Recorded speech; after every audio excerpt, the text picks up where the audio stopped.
Assalamualaikum warahmatullahi wabarakatuh. Kali ini kita sudah tiba di pertemuan ke-9 untuk mata kuliah pengantar hukum Indonesia dengan judul materi hari ini yaitu sumber hukum. Ketika kita berbicara tentang sumber hukum, kita akan tahu bahwa ada beberapa hal yang dikatakan bisa menjadi sumber hukum. Dalam klasifikasi pengertian, sumber hukum bisa dilihat sebagai segala apa saja atau sesuatu yang menimbulkan aturan-aturan yang mempunyai kekuatan mengikat dan bersifat memaksa, yakni aturan-aturan yang apabila dilanggar mengakibatkan sanksi yang tegas dan nyata bagi oknum yang melanggar. Konteks dari unsur kalimat segala apa saja sesuatu ini mengarah kepada faktor-faktor yang berpengaruh terhadap timbulnya hukum. Faktor-faktor yang mempunyai sumber kekuatan berlakunya hukum secara formal, dari mana hukum itu dapat ditemukan. Kalau melihat pengertian sumber hukum dari Profesor Sudikno, beliau mengartikan sumber hukum itu sebagai asas hukum, hukum terdahulu yang memberi bahan, ada dasar berlakunya. Sumber hukum juga adalah tempat mengetahui hukum. Dan klasifikasi kelima dari Prof. Sudikno adalah sebab yang menimbulkan hukum. Dari pendapat JCT Cancel tentang sumber hukum adalah segala apa saja yang menimbulkan aturan-aturan yang mempunyai kekuatan yang bersifat memaksa, yakni aturan-aturan yang kalau dilanggar mengakibatkan sanksi yang tegas dan nyata. Pendapat lain dari Stephen Bergen, sumber hukum adalah sumber terjadinya hukum, dan kemudian adalah sumber yang menimbulkan hukum. Almarhum Profesor Ahmad Ali mengatakan sumber hukum adalah tempat di mana kita dalam arti person menemukan hukum. Harus diketahui dengan jelas bahwa ada kalanya sumber hukum juga sekaligus merupakan hukum. Contohnya bisa dilihat pada hasil dari suatu putusan hakim. Berbagai pendapat tentang pengertian sumber hukum ini dikarenakan pendekatan yang dilakukan oleh seorang ahli hukum dan latar belakang kehidupan sang penggagas ide tersebut, dan juga biasanya ada yang sangat terlibat yaitu faktor pendidikan. Konteks untuk memahami sumber hukum memberikan dua pola pertanyaan yang substantif atau sangat penting, yaitu satu, mengapa hukum itu mengikat? Yang kedua, apa sumber kekuatan hukum hingga mengikat atau dipatuhi manusia?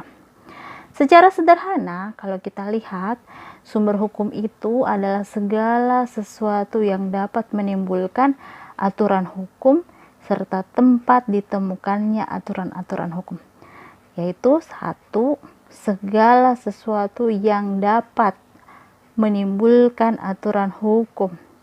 Jadi di poin ini ada potensi untuk terjadinya atau untuk terbentuknya suatu aturan hukum.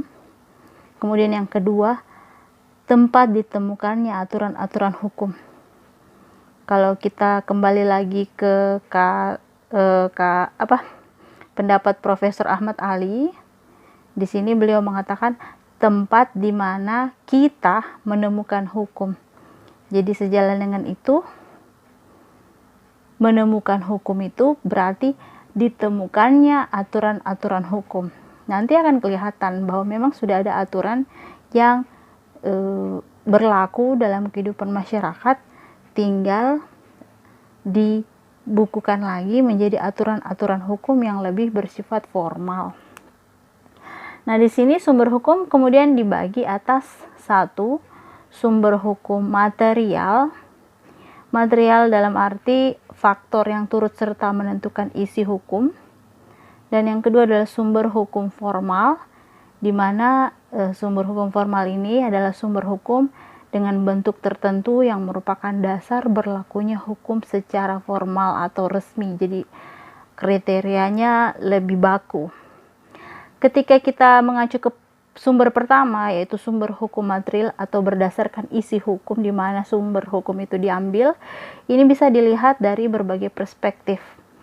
Jadi faktor-faktor yang mempengaruhi isi hukum itu bisa saja dipengaruhi faktor antara lain ekonomi, ada faktor historis atau sejarah, ada pandangan sosiologis atau kemasyarakatan, ada pandangan ideal berupa filsafat, ada pandangan berasal dari suatu norma ortodoks keagamaan atau doktrin agama atau hal-hal yang ada dalam agama, dan beberapa faktor lain.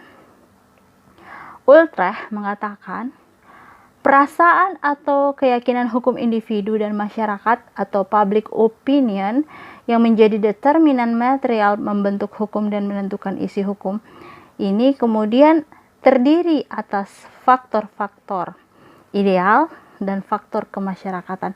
Kalau kita mengatakan faktor ideal, kita akan masuk mungkin di kajian yang berbau filosofis dan kajian norma-norma law enforcement atau penegakan hukum yang sifatnya itu normatif. Sementara kalau kita masuk ke faktor kemasyarakatan, di sini kita akan melihat betapa dinamisnya hal-hal yang terjadi di masyarakat. Jadi antara faktor ideal dengan faktor kemasyarakatan ini, kombinasinya akan bisa melihat sesuai dengan katanya Utrecht, perasaan atau keyakinan hukum individu dan masyarakat atau public opinion yang menjadi determinan material membentuk hukum dan menentukan isi hukum. Sebagaimana faktor ideal itu lebih kepada aspek kemasyarakatan. Jadi hal-hal ideal itu dibentuk oleh opini atau apa saja yang masyarakat rasakan. Nah, kemudian kalau kita mengacu kepada sumber hukum formal, kalau sumber hukum formal ini dasar kekuatan mengikatnya lebih jelas, yaitu karena peraturan-peraturan itu ketika sudah dibentuk dalam bentuk sumber formal, dia sudah wajib ditaati oleh masyarakat maupun penegak hukum. Cost, efficiency, and law. Dalam sejarah ketatanegaraan negara Republik Indonesia, secara yuridis, konstitusional, kita mengenal ada landasan filosofis yaitu Pancasila.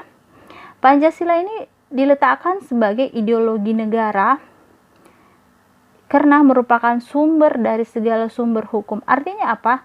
Kalau kita memahami nilai-nilai yang terkandung dalam Pancasila, dan nilai-nilai itu tidak jauh dari kebiasaan masyarakat Indonesia yang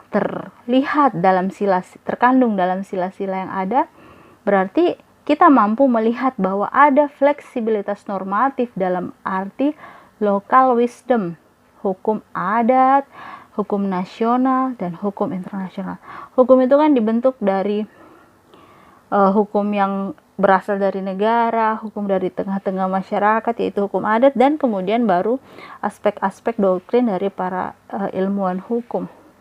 Dalam hal ini, Pancasila itu sangat fleksibilitas karena ada aturan-aturan yang terkandung ada nilai-nilai yang terkandung di dalamnya berdasarkan dinamika kehidupan masyarakat Indonesia. Nah, kemudian sumber formal yang lebih baku lagi kita temukan dalam pasal 7 ayat 1 Undang-Undang Nomor 12 Tahun 2011, yaitu terdiri atas Undang-Undang Dasar 45, yang kedua ketetapan Majelis Permusyawaratan Rakyat, yang ketiga undang-undang atau peraturan pemerintah pengganti undang-undang. Di hierarki keempat ada peraturan pemerintah, di hierarki kelima ada peraturan presiden, kemudian di hierarki keenam ada peraturan daerah provinsi, dan peraturan daerah kabupaten kota. Undang-Undang Dasar itu sendiri kita ketahui adalah pokok-pokok dari penjabaran norma yang sifatnya legitimatif dan dalam tata urut Undang-Undang Dasar ini adalah menempati hierarki pertama. Nah, berikutnya setelah teman-teman mahasiswa berusaha mencerna, mengerti, mungkin bisa mengerjakan tugasnya yang berupa membuat tabel tentang perbandingan antara sumber hukum material dan sumber hukum formil, juga indikator-indikator yang ada di masing-masing sumber hukum tersebut. Terima kasih. Wassalamualaikum warahmatullahi wabarakatuh.